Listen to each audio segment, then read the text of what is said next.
This day is brought to you by Progressive. Are you driving your car or doing laundry right now? Podcasts go best when they're bundled with another activity, kind of like Progressive home and auto policies. They're best when bundled too. Having those two policies together makes insurance easier and could help you save. Customers who save by switching their home and car insurance to Progressive save nearly $800 on average. Quote a home and car bundle today at Progressive.com.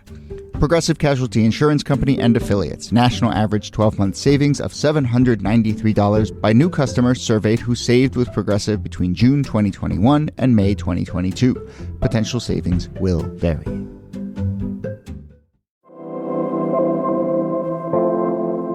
Hello and welcome to This Day in Esoteric Political History from Radiotopia. My name is Jody Avirgan. This day, October 22nd, 1987, a shiny black French-made helicopter lands on a grassy airfield in southern New Hampshire, and out steps a 41-year-old real estate developer from New York. Red tie, blue suit. He gets into red tie, dark suit. He gets into a rented limousine and rushes off to give a speech at the Portsmouth Rotary Club at a restaurant called Yokin's. This real estate developer, as you may have gathered, is Donald J. Trump, and this moment, as you may have gathered, is the run-up to the 1988 election. Vice President George H.W. Bush would eventually go on to win the GOP nomination, but at this point, more than a year out, the field was pretty open, and in stepped Trump to do what Trump does best: gin up some attention, hinting at a possible presidential bid, and the speech that he gives in October 87 draws a bigger crowd than many of the other possible candidates, the more realistic candidates, bigger than Bob Dole or Jack Kemp or Pat Robertson had drawn at the very same venue.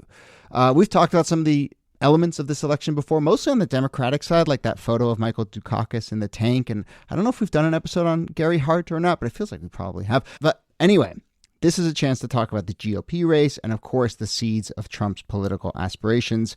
Here to discuss this moment, our special guest for this episode, Robert Fleegler, Associate Professor of History at the University of Mississippi and author of a new book called Brutal Campaign: How the 1988 Election Set the Stage for 21st Century Politics. Robert, thank you for joining us, and congrats on the book. Thank you for having me. Yeah, this is great. We're excited to talk about this. And here, as always, to do that, Nicole Hammer of Vanderbilt and Kelly Carter-Jackson of Wellesley. Hello there. Hello, Jody. Hey there. So, Robert, was Trump invited, or did he just kind of show up and say, pay attention to me? Well, there was this guy, William Dunbar, who was sort of looking for somebody he thought had a better chance to win than, as you point out, the more plausible candidates. And so he kind of recruited him to come up there. Did not know Trump before all this, and he sort of sought him out because Trump was kind of in the midst this time of sort of his first rise to national fame. Right. Those of us of a certain age can kind of remember this. But he was he'd just been on the cover of Newsweek magazine, which in those days was a very big deal, actually. It was one of the two most important weekly news magazines in the country, and weekly news magazines were very important in those days. Not so important now. Was that the cover story that was labeled Citizen Trump? It was, right? Indeed. And it goes out of its way to kind of tease that maybe he'll be a politician someday, right? That just kind of was like an emerging thing. And I'm sure it was a mix of Trump was willing to tease it, but also was very happy to let people kind of run with that idea, right? Yeah, I think that's absolutely right on both accounts there. He didn't run, of course, and then I think at some point said, I'm never going to run. Donald Trump is so synonymous in many ways with the 1980s, with that kind of decade of greed and over-the-top, sort of conspicuous consumerism. And it feels fitting that he would have this moment in 1987 where he's starting to blend into politics. He's taking advantage of the new media of the day. I mean, one of the places where he's talking about this is on Larry King Live, which is on CNN, which is the first cable news network. At the time, I think it was the most popular show on the network, kind of taking the path that Ross Perot would take just 4 years later. So there is something very fitting and even pioneering about this. I think he's credited with pioneering some of these things in 2016, when not only had other people done them, but Trump himself had done them some 30 years earlier. To me, it's wild that not long after this, he's also on the Oprah Winfrey Show. It's like one of his first appearances on the Oprah Show. And she asked the same question, like, are you going to run for president? Are you a politician? And he does this sort of like, flirty political dance of maybe I will, maybe I won't, but I know how to get the job done, all of that, all of that braggadocious stuff is all still there. But it's wild to see sort of like the seeds being planted in this 87, 88 moment. Yeah, I think it's interesting because he had run.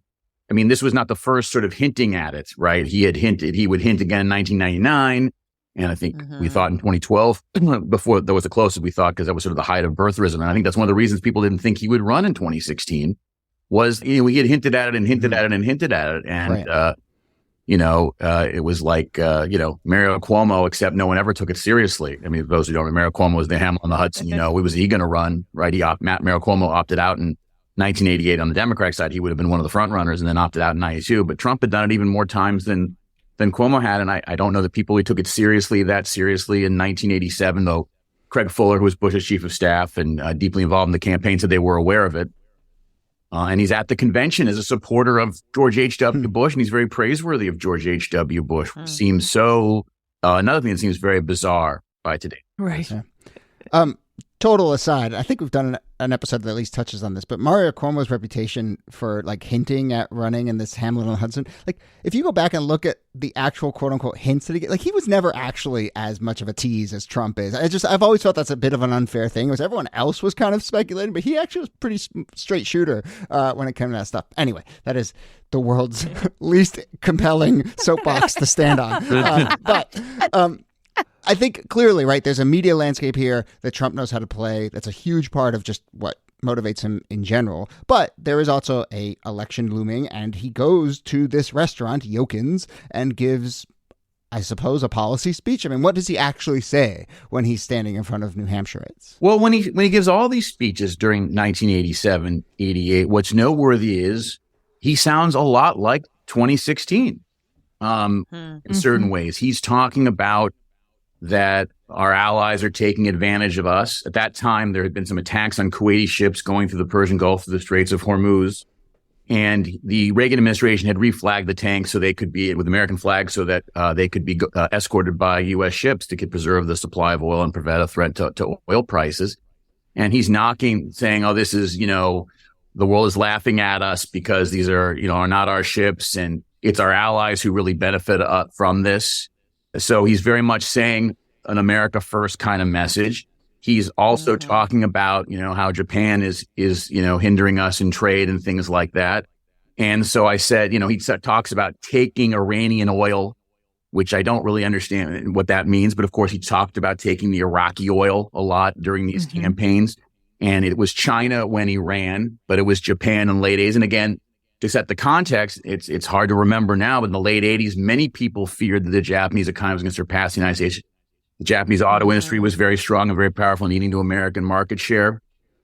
And Japan was leading a lot of what was high tech then, which included not just cars, but of course that ultimate high tech item, the VCR, and also and TVs as well. And so it's just interesting because I think it's understandable. We kind of tend to see Trump sometimes as being extremely ideologically flexible, and there's no doubt he is, abortion being the most notable example. No one would have guessed in 1988 that Trump will be the person to create the conditions for Roe v. Wade being overturned. But on the other hand, we see this sort of ideological consistency in terms of sort of anti-interventionism and trade. And those two issues, he's kind of where he was in 1987 when he went to New Hampshire to have, in this sort of tease. And he drew a huge crowd there, bigger than some of the candidates were getting. So maybe that was a hint. 2020, which again, that was the probably second most important TV news magazine to 60 Minutes, which again, were somewhat important back then. And so, perhaps this should have been a preview of something at the time, and when I started the book, it took me a while to write the book. When I started the book, believe me, I had no idea that Trump would be a key threat of it. Well, and notably, Pat Buchanan also floats a trial balloon in 88. So there's this sense, or for the 88 campaign, there is this sense that there is some, what we now call paleoconservative or Trumpian set of ideas that are out there. But the thing that really struck me about his sort of speech or his press conference was the way that he presented that image of America in decline. And I think kind of the popular imagination says the 1970s was when everyone was like, it's all going to hell. Like, this country is over. Jimmy Carter is managing the decline. But here comes Ronald Reagan. And Ronald Reagan has made the country stand tall again. And we've gotten our pride back. And here's Trump at the end of the Reagan era saying, no, everything is terrible. Our country is weak. And that I find really interesting because it runs counter how we tend to talk about the Reagan era. Well, and I would say in regards to that, I think you're exactly right. And the thing was, in the late 80s, many people believed in sort of American declinism. And that was very much part of the culture at the time, related to the fears of Japan. And also at that time, not Germany, but West Germany surpassing us economically. And the sort of a sense that the Cold War, we didn't know in the fall of 1987 the Cold War was over, but certainly things were changing dramatically. And there was kind of a sense eventually that, I think it may have been Paul Tsongas who said the Cold War's over. The senator from Massachusetts who ran for president in 92 said the Cold War's over, Japan won. And there was definitely this feeling that Paul Kennedy wrote that book, The Rise and Fall of the Great Powers, which was a very au courant book at that time.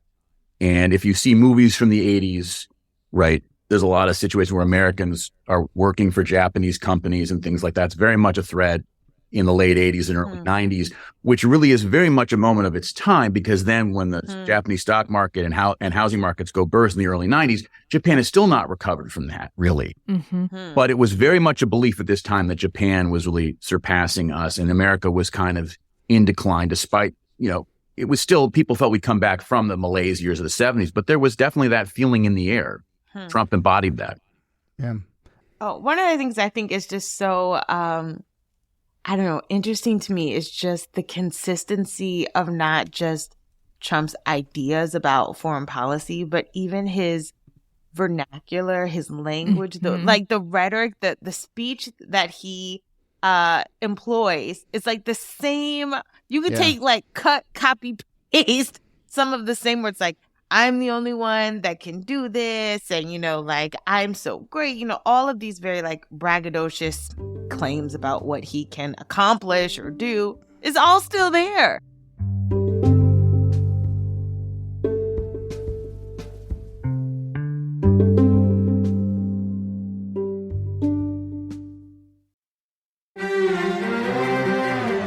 You're used to hearing my voice on the world, bringing you interviews from around the globe. And you hear me reporting environment and climate news. I'm Carolyn Beeler. And I'm Marco Werman. We're now with you hosting The World Together. More global journalism with a fresh new sound. Listen to The World on your local public radio station and wherever you find your podcasts.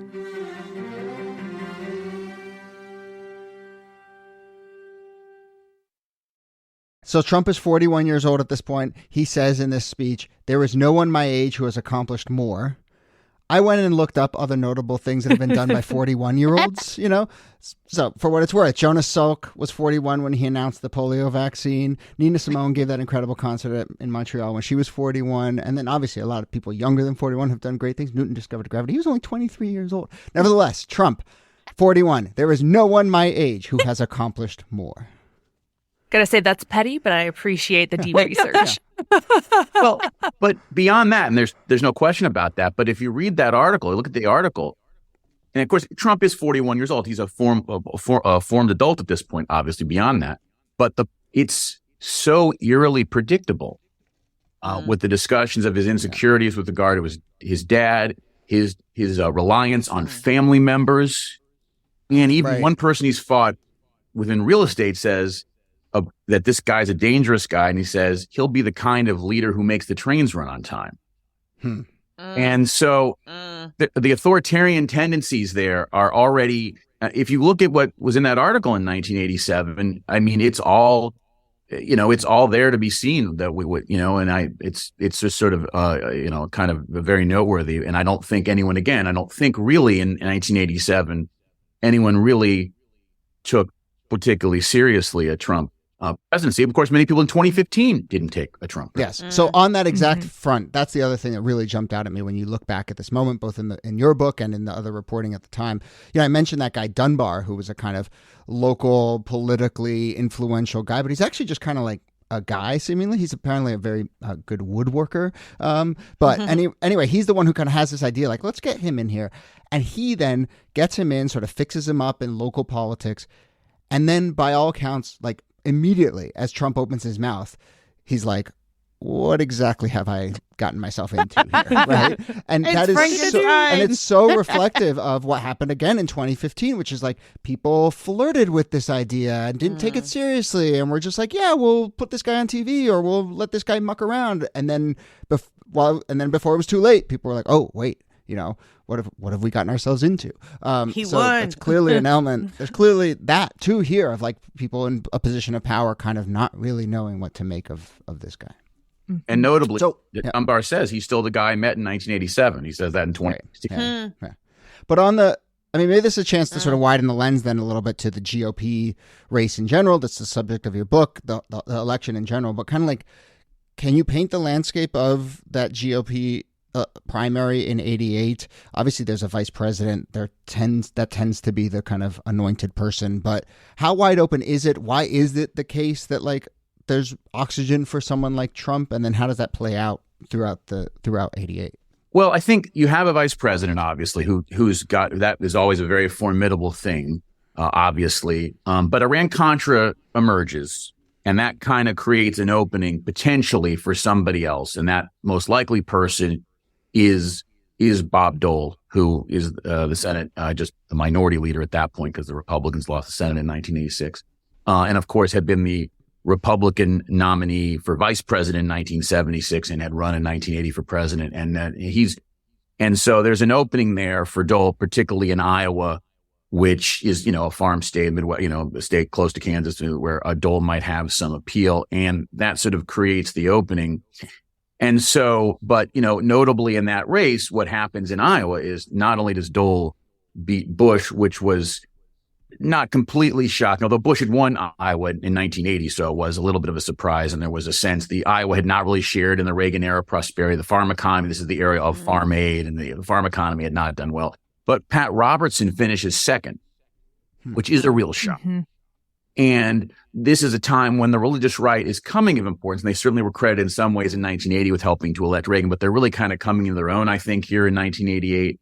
And that second place finish for Robertson is a very big deal. So that really puts, Bush, the sitting president, having finished third in the first contest in the caucus, he then sort of has to get it going as a week and wins New Hampshire by hitting Dole very hard on tax issue, and on the idea that he's a straddler, and that Dole is, that is. And so he's able to then come back and win New Hampshire. And that's kind of, then he goes on, there are more states, and then Bush dominates on Super Tuesday. There was kind of that one moment where the institutional advantages, and really what carried Bush over, was Reagan's popularity with the Republicans. So some people might in the Republican Party have had doubts about Bush a little bit, because even though he was from Texas, he was, originally from Connecticut, and he was always, he said supply side economics was voodoo economics, and was always viewed as, maybe really a Rockefeller Republican, but his ties to Reagan kind of inoculated him. And so once, it's a contingent moment. If perhaps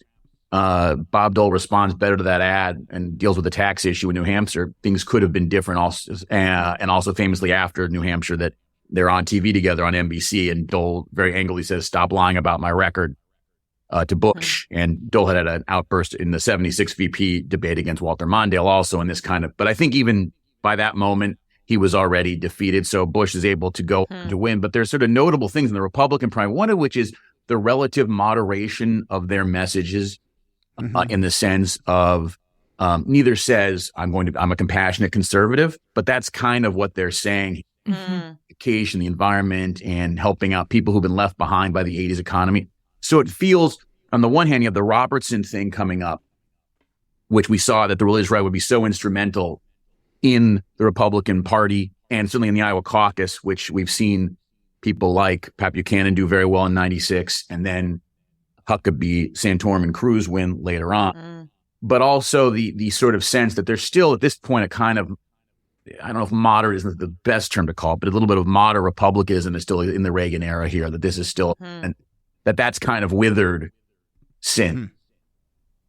I feel like the other thing that you can see in this field, probably better through hindsight than at the time, but with figures like Robertson and Trump, who had a kind of media or celebrity base, who had no political experience, who hadn't held elected office before, but they're running, or at least they're putting their feelers out. People are seeing them as potential presidential candidates.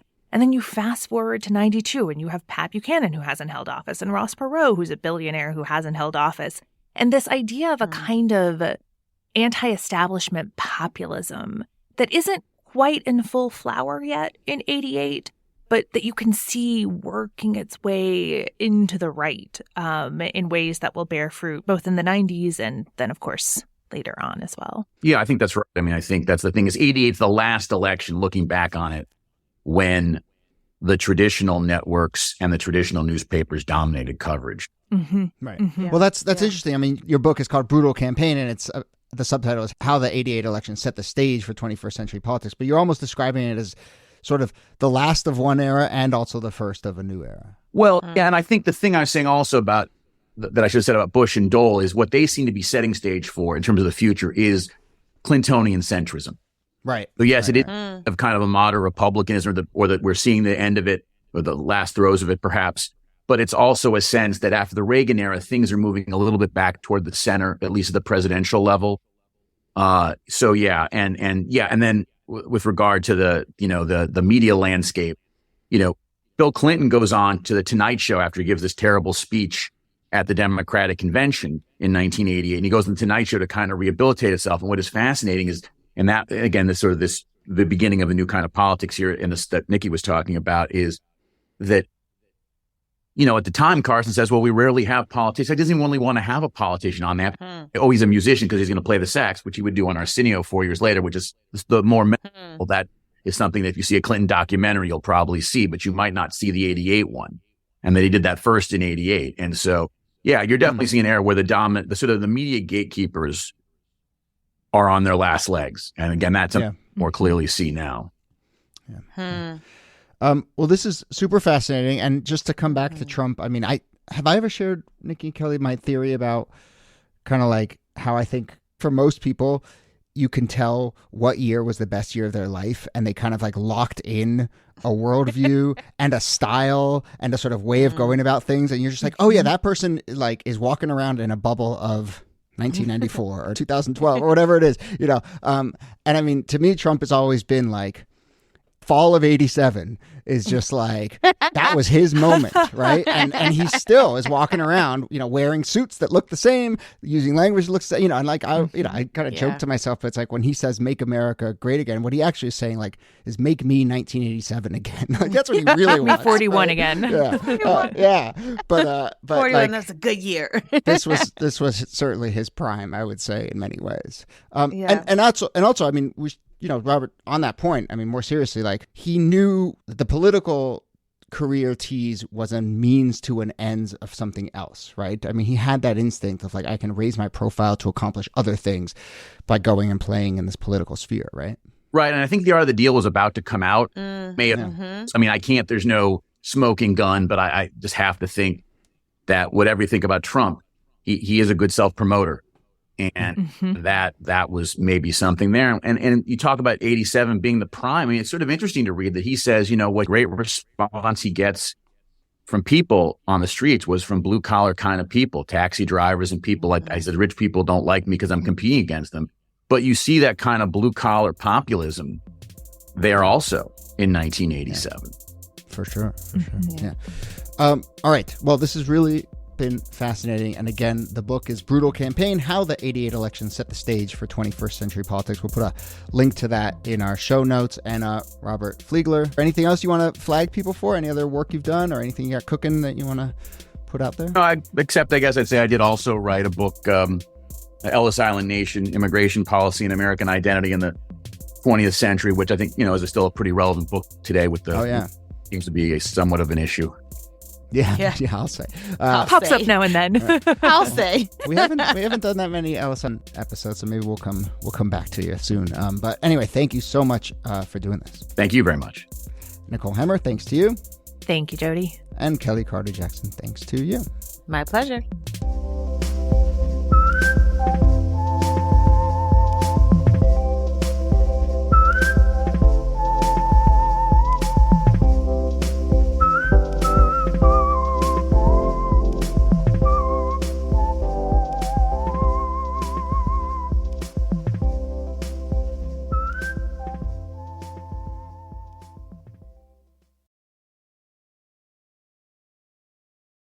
Support for This Day in Esoteric Political History comes from Odoo. What is Odoo? Well, Odoo is the only software your business will ever need. Featuring a suite of integrated business applications, Odoo connects your business operations together so you can get more done in less time. Odoo has apps for everything: CRM, accounting, sales, HR, inventory, marketing, manufacturing, you name it, Odoo's got it. To learn more, visit odoo.com/thisday. That's odoo.com/thisday. Radiotopia.